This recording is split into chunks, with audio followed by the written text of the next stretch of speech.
Hey traders, welcome to another crypto market update. In this video, we're going to be going over some stuff, looking at some on-chain analysis, looking at the hash rate, looking at the difficulty, when it will adjust in the upcoming future. We'll then look at some fear and greed index, kind of gauging it out.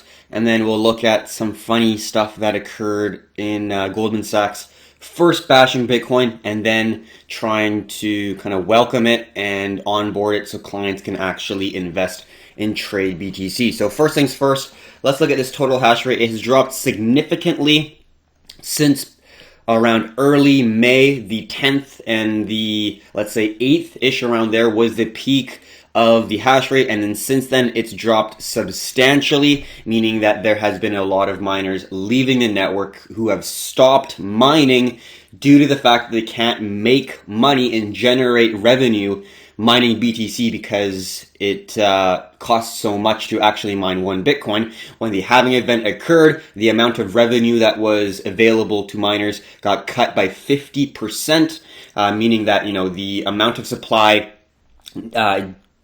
onboarding or incoming into the market is going to get reduced by 50%, which is obviously super bullish for the hodlers and the people who are investing, because if you have a reduced supply and the demand stays the same, or if it even increases, obviously that's a situation where a huge bull run could emerge. But in terms of the miners, they're getting half the revenue, and we can see a lot of the miners drop right here. And then when we go to the difficulty level, we have the estimation of a negative 6.3% reduction in the difficulty.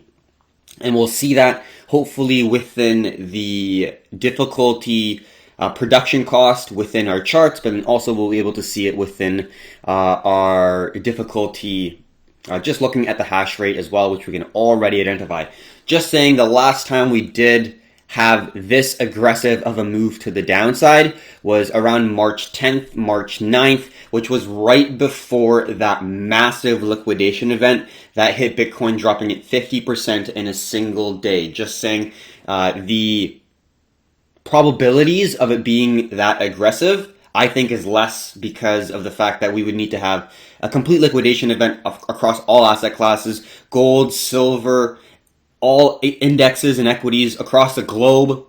You're looking at DAX, FTSE, SPX, TSX, the Nikkei, Japanese index. All of these different indexes across the globe sold off at the same time. Even look at the South African index. Every single index almost has sharply dropped since that point. And we would, in my opinion, need something of that magnitude in order to see a liquidation event that was aggressive that we saw as early March. So in my personal opinion, it's not going to be as aggressive, but I think we will potentially see some sell pressure if we get some momentum to the downside, because a lot of miners have left the network. They probably still have Bitcoin left within their treasuries, and they're seeing if it will continue to go up. If it moves to the downside, I think that $8,500 level of support that we're currently seeing is very important.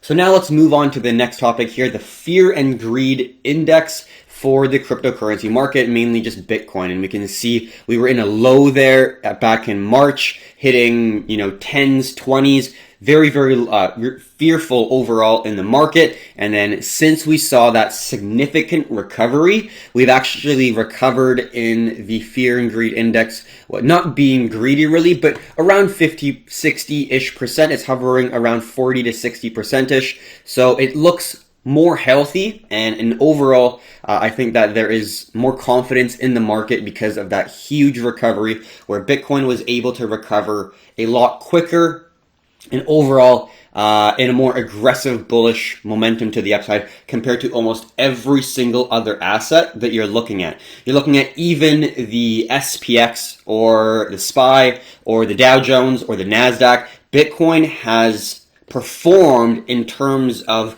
recovery. We're looking at the basically the move to the downside and then how far it went back up, which is basically a retracement. So Bitcoin retraced back up to the 100% level faster than any other index commodity if you look at gold, and that's extremely bullish for the case of Bitcoin. And then we'll look at this new news article that we have here illustrating the shift of institutional money and the psychology within that kind of upper class of large amounts of capital being able to really flood and move markets. Retail money is absolutely nothing compared to institutional money. So this is what they said back in November 2017, November 30th, 2017. They said Bitcoin is a vehicle for fraudsters, Warren Goldman Sachs boss. And we can see right here, Lloyd Blankfein, chief executive of the U.S. Investment Bank, said it is a vehicle to perpetuate fraud. But this was back in 2017. We see now Goldman Sachs hosting Bitcoin call as institutional interest in cryptocurrency surges. There is now a shift in the mindset of institutional investors. You see Paul Tudor Jones say that he is an advocate for having some level of Bitcoin in a portfolio, and he is an extremely well-known individual in the financial space. He's a thought leader for sure. He's a legend, a living legend in my personal belief, and a lot of people view him as the same. So for him to go out and speak positively about cryptocurrency, Bitcoin, and the potential for it to become like a digital gold is pretty unbelievable. So we can see Goldman Sachs also shift in bias. They are, let's just read it here. Give me one moment. I'm going to get a little bit of coffee and then we'll continue on. All right. So, New York City headquartered investment bank Goldman Sachs is hosting a call for clients on May 27th entitled U.S. Economic Outlook and Implications of Current Policies for Inflation, Gold, and Bitcoin. Goldman Sachs Investment Strategy Group, part of the firm's Consumer and Investment Management Division, has issued a notice inviting clients to the call where they can learn about Bitcoin. That is so interesting compared to how they approached it back in 2017 when it was, yes, extremely volatile. I do agree, but at the end of the day, you can look at it like digital real estate, and that's the way I look at it. It's not so much a currency because I don't think that Bitcoin will be used to transact in the future for everyday goods and services. Like, you're not going to buy your coffee in Bitcoin, in my personal belief. I think there'll be another more like a stable coin, something along the lines of that. But I think Bitcoin will be the digital gold where accumulation is the name of the game. So it's pretty interesting to see that huge discrepancy from where they were before to where they currently are now. All right, so now let's look at some charts here. This is the current price action of Bitcoin on the weekly chart. This is the macro view of BTC. We can see that we're at the upper half of our triangle, but overall this is an extremely bullish price action pattern that, if it does break to the upside, could signify the completion of the funneling of volatility, and then we're looking for that expansion in volatility like we saw in 2017 where we had that massive parabolic bull run. But what, in my opinion, is different is the entire time of Bitcoin's history, we've never had a situation where the global macro perspective provides the perfect opportunity or the environment for Bitcoin. I'm not saying the world is great and everything is awesome, because obviously there's a lot of people suffering from the lockdown, from unable to work, all that stuff. But in terms of an investment and looking just at the fundamentals of Bitcoin, it is in a situation where, in my opinion, it couldn't be any better. Yes, short term, I am a little bit hesitant because the risk reward looking at the smaller time frames does look a little bit more favorable to the downside. We already did look at that difficulty hash rate and then seeing it decrease. We saw that last time before that 50% drop, so we do have to be pretty careful right now, in my personal belief. But I do think that overall, if we're looking at the year of 2020, it is extremely bullish in terms of the global macro, and I think right now kind of looks like late 2016, and I think 2021 will really see the surge in the institutional money as well as kind of the global money running away from these fiat currencies that are being proliferated by the day. proliferated. I can't even say that right now. Too early in the morning. But anyways, all right. So let's now look at some smaller time frames here. This is the weekly, obviously. We're not going to be executing on this at all. We're just looking at the weekly for a large time frame perspective, looking at the top of the mountain before walking down and looking at the nice grass. Is kind of how I like to view it. Now we're going to be looking at the daily chart, which is going to be representing for one candle is a day's worth of trading. And because this is the cryptocurrency market, there are no breaks, there are no gaps, because it's 24 hours, 365 days of the year. And also, Ethan, just to let you know, we will do analysis and questions at the end of the video. So if you have any questions, definitely drop them in the comments, but we're going to go through this video before we dive into the comments. But in terms of the daily, we've been talking about it before. Let's just get our snip here really quickly.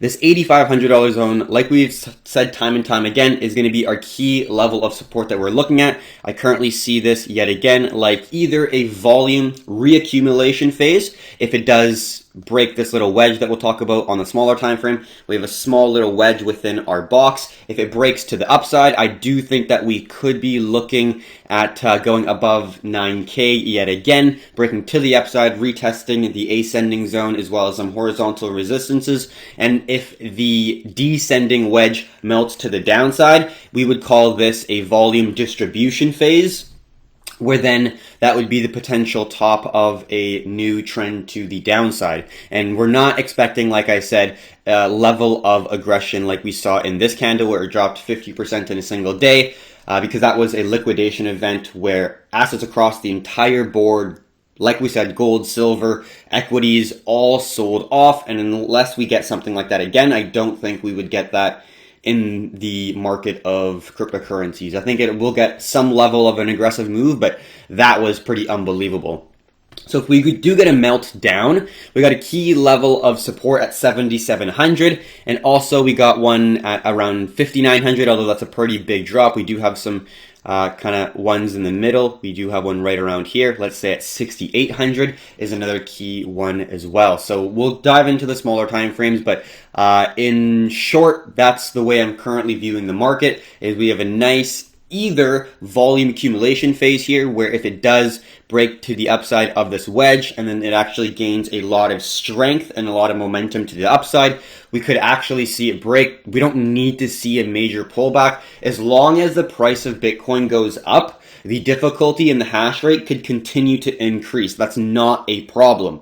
In 2017, we didn't see really any pullback of hash rate, of the difficulty level at all, because more and more people started mining, but it wasn't a problem because there was no squeeze. The only time you get miner capitulation is when the price of Bitcoin is stagnant, going sideways, and there's more miners joining the network, or the price of Bitcoin is going down and you can have the same amount of miners or increasing amount of miners to increase the squeeze. But those are the only times when you are potentially going to be creating a squeeze. And right now we are stagnating sideways. Since May, we haven't formed a higher high. We've held that resistance, that $9,900 level of resistance, multiple times, and we were unable to break it. And now we're at the low. So every single person who bought basically in May is now either in red or close to it. So if it moves to the downside, there's a lot of confidence from the bulls that are now going to get dissipated or disappeared in my personal belief. So let's now go to the smaller time frames. That's the large time frames that I'm viewing. I don't want to call it 100% bearish just yet, but in my personal view, the risk reward that we're going to be looking for is more favorable to the downside because we have more room before we hit our major level of support, and then we're right at the major level of resistance. So definitely you got to take that into consideration, and you can only really see that by looking at the large time frame and going in. All right, now let's go to the 6 hour. We know that we've broken our wedge support right here. We broke to the downside. So now if we're looking at this 6 hour chart, it looks more bearish because not only did we break below this ascending wedge here, we initially had a blow off top, so we broke above the resistance, moving up higher much higher than the resistance that we were supposed to kind of hold us consolidating sideways, but the bulls really took charge, really came into the market aggressively and created a higher high, and then was able to hold the previous resistance as a new level of support multiple times. And then we came back in, came back out. It was pretty messy at the top here, but now we've broken both ascending trend lines, the initial resistance as well as the initial level of support. So there's a pretty high probability that there's weakness within the bulls, and the sellers are slowly inching into the market because we are breaking supports, holding resistances, making lower lows and lower highs. There is very, very little buy volume coming into the market, while there is a decent amount of sell volume coming into the market. But overall, there's not much volume. There's no aggression from either the buyers or really the sellers too much, although the sellers are definitely more in control of the market recently.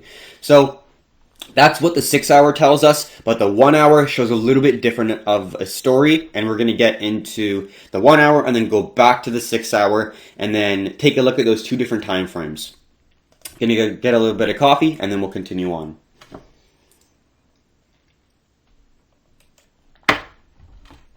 All right, so this is that our 2 hour chart, 2 hour, 1 hour, similar.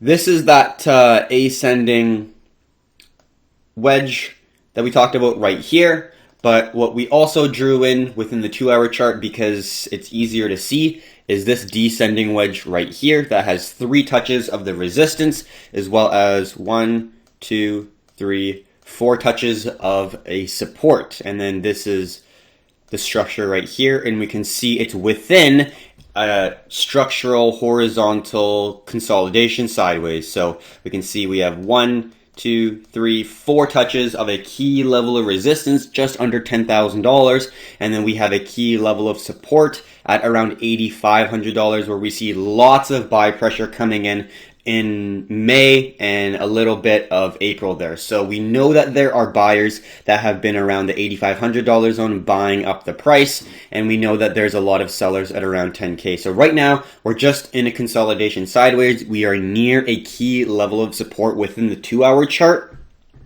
And this descending wedge does provide a potential opportunity, and where if we do get a nice break and a retest validating a previous level of resistance as a new level of support, as well as the breakout of this descending wedge with some buy volume coming in that is increasing, when the criteria is met for a descending wedge breakout, that would be looking like a potential opportunity to get some movement to the upside. Although this is why we want to go back to the 6 hour chart, is because yes, this 2 hour chart, if we're just looking at it objectively, not trying to take too much bias of the large time frames, we can see that it's just in a consolidation sideways. And very simply put, we're looking to find descending and ascending zones that provide opportunities that allow us to have significant risk rewards that are ideally in the 2-to-1 or higher than 2-to-1 range. And because this is such a tight consolidation, this can provide a great opportunity if it does break to the upside, because if you're able to get a good entry, your risk reward could be, let's say, 2.5, 3, 3.5 to 1, which is pretty solid. But the difficulty in looking at this in a bullish case is the fact that on the 6 hour, on the large time frame, we've broken this major ascending wedge. So we do have to keep that in mind. Although if we are able to even get up to this ascending support right here, which is now a new level of resistance, that could be a retest zone, because we saw on the 6 hour chart. Let's take a picture of the 6 hour chart and talk about a potential retest. We can see that we broke aggressively to the downside, and we didn't really get a retest of this major ascending support zone. So we could have a situation where this is a low and we could actually test this high to retest this ascending zone yet again. So if we come up here, that would be a good opportunity where you could be looking for a short. But until then, that would be this trade right here, where we are retesting this ascending zone. Because yes, we did get a little retest. We can see that right here. That was a little retest of this zone. but this could be a single impulse move to the downside on a large time frame. We could get a corrective move back up, and then that is when we could have our move to the downside. In my personal belief, this could be an outcome that could play out, so I don't want to assume that this is guaranteed to go down just by shorting this point right here. That would be a retest of the zone. This would be a pretty good place to short in my personal belief, because if you are looking for a stop loss maybe here or above here, your risk reward is looking pretty favorable, but I'm going to be a little bit hesitant because I'm just going to play it safe. It's a little bit of an uncertain time. This is a very, very key zone within the chart, and this descending wedge, in my opinion, is really only going to come out in two ways. It's going to either melt down, so it's going to go down, or it's going to break up, and that's going to be decided by the price action. And we can see that these wedges have melted up before. So let's look at the daily, and we can see that this wedge, which initially looked bearish, actually melted to the upside. We can see anchor point that was right here, and right here. That was the key level of resistance. And we can see this was a support, this was a support, this was a support, this was a support, and this was our ascending level of support. So the price was squeezing closer to the apex in this ascending wedge, and it melted up.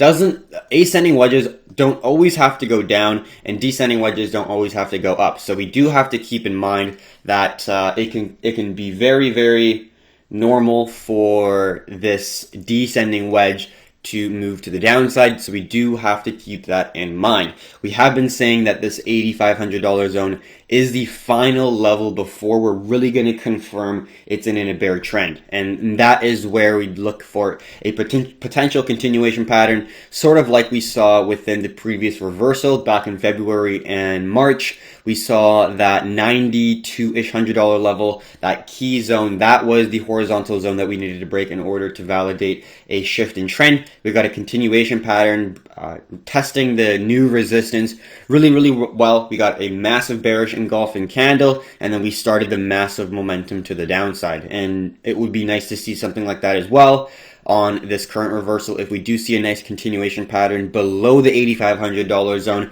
And it would be ideal if we get as close as we can, and then we have a nice stop loss above the most recent high, giving us a really solid risk reward. That was the outlook that I currently have within the structure of Bitcoin.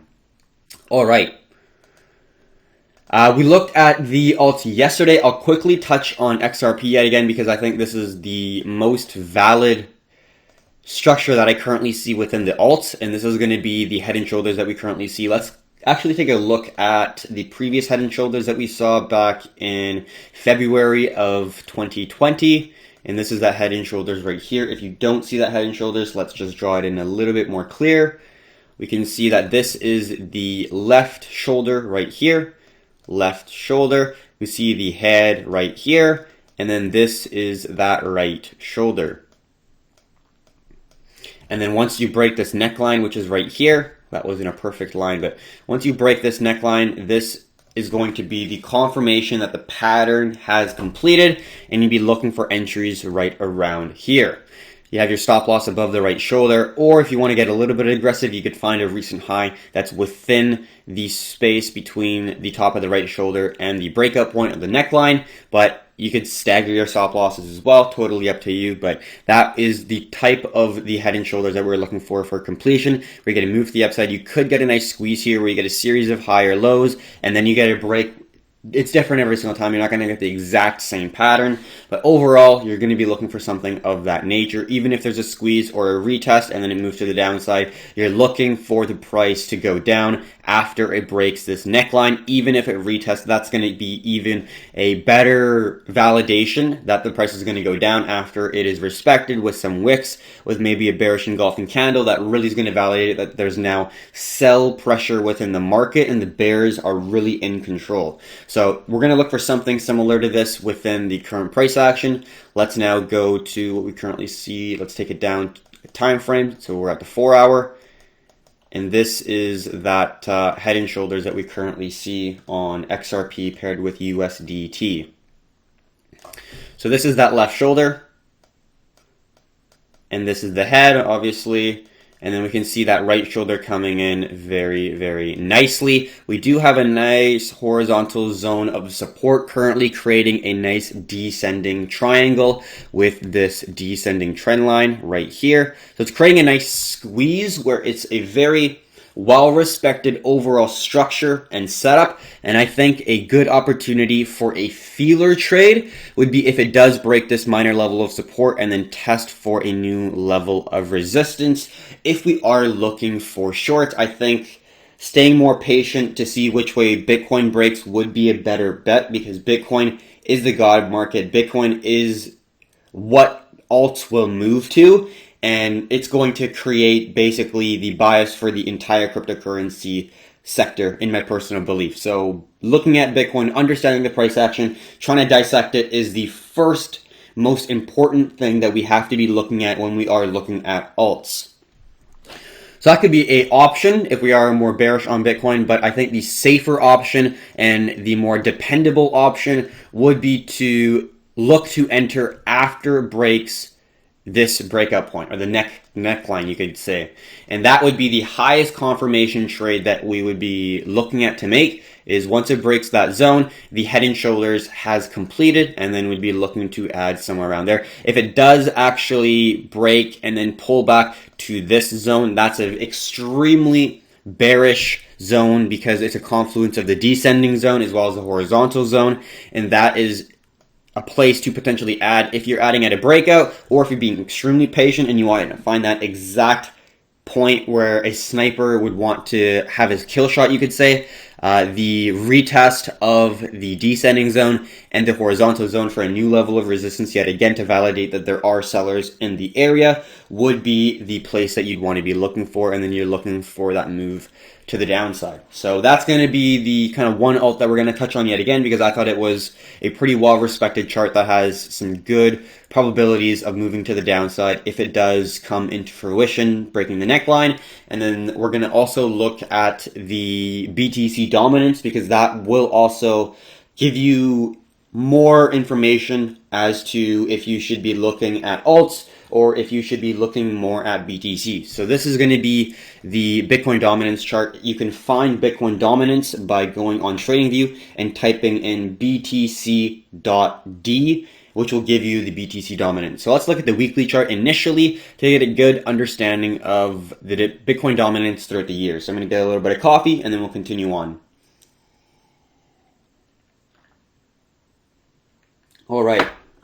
So we can see that Bitcoin dominance was absolutely overpowering all alts until basically right after the halving here in 2016. We got a pretty big drop. That was the initial boom of the alts, and then it really started to pick up in March of 2017. And then 2017 was obviously unbelievable for alts. There was like 50% moves happening every day, 100% moves happening every day. It was unbelievable. But yeah, that is what a bull run can do. And then these bearish consolidation phases where you get a bull run, a parabolic bull run to complete, Bitcoin does pull back that dominance, and the money goes from alts that are more speculative into Bitcoin. Now that makes sense, because Bitcoin is the longest lasting cryptocurrency in history. It's the first one. And we can see out of the entire cryptocurrency market, it is taking up 66% dominance. That's a large chunk of all the market cap of the entire cryptocurrency sector. The second highest is Ethereum, which is extremely small compared to Bitcoin in terms of the market cap. So Bitcoin is the god asset in the cryptocurrency market, period, end of sentence, in my personal belief. So when you see that Bitcoin dominance coming back and you see it increasing, that means that there is money getting funneled from altcoins into Bitcoin, because altcoins tend to depreciate and go down a lot more than Bitcoin does, because there's less people looking to buy that coin. Makes sense. If you're purchasing coin number 127 or whatever on the coin market cap, you're not going to get much volume, you're not going to get much demand, you're not going to get much interest from institutional money compared to Bitcoin, which is the most liquid, it has the highest market cap, and it's proved to be the best cryptocurrency in the entire market in terms of longevity, in terms of dominance, in terms of liquidity.